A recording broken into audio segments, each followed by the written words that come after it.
Un philosophe, d'Alphonse Allais. Je m'étais pris d'une profonde sympathie pour ce grand flemmard de Gabelou, qui me semblait l'image même de la douane. Non pas de la douane tracassière des frontières terriennes, mais de la bonne douane flâneuse et contemplative des falaises et des grèves. Son nom était Pascal. Or il aurait dû s'appeler Baptiste, tant il apportait de douces quiétudes à accomplir tous les actes de sa vie.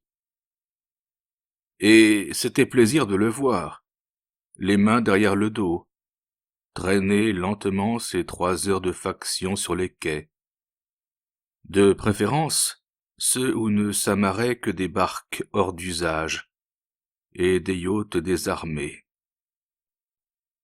Aussitôt son service terminé, vite Pascal abandonnait son pantalon bleu et sa tunique verte, pour enfiler une cotte de toile et une longue blouse à laquelle des coups de soleil sans nombre et des averses diluviennes, peut-être même antédiluviennes, avaient donné ce ton spécial qu'on ne trouve que sur le dos des pêcheurs à la ligne. Car Pascal pêchait à la ligne, comme feu monseigneur le prince de Ligne lui-même. Pas un homme comme lui, pour connaître les bons coins dans les bassins, et appâter judicieusement avec du ver de terre, de la crevette cuite, de la crevette crue, ou toute autre nourriture traîtresse. Obligeant avec cela, et ne refusant jamais ses conseils aux débutants. Aussi avions-nous lié rapidement connaissance tous deux. Une chose m'intriguait chez lui.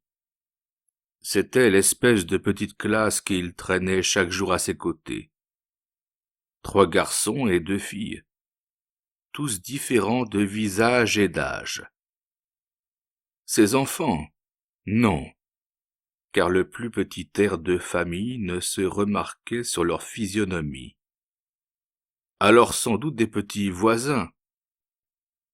Pascal installait les 5 mômes avec une grande sollicitude.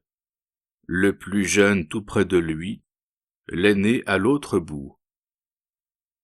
Et tout ce petit monde se mettait à pêcher comme des hommes, avec un sérieux si comique que je ne pouvais les regarder sans rire.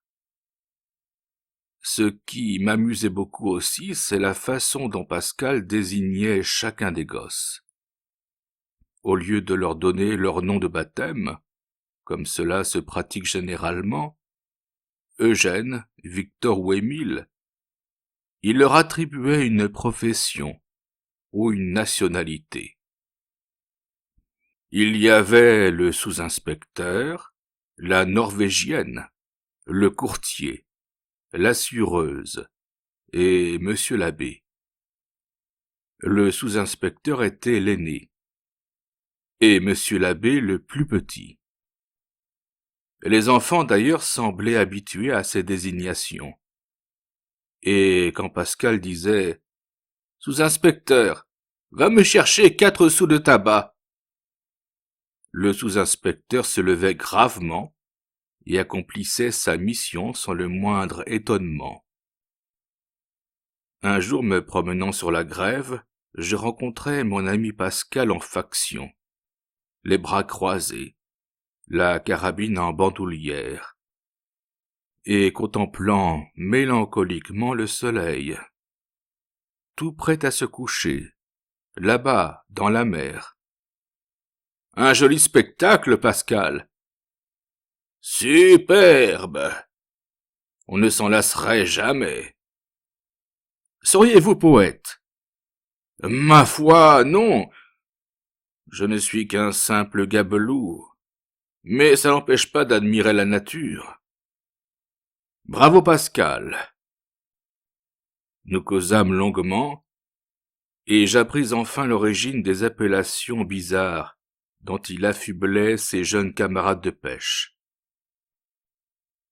Quand j'ai épousé ma femme, elle était bonne chez le sous-inspecteur des douanes.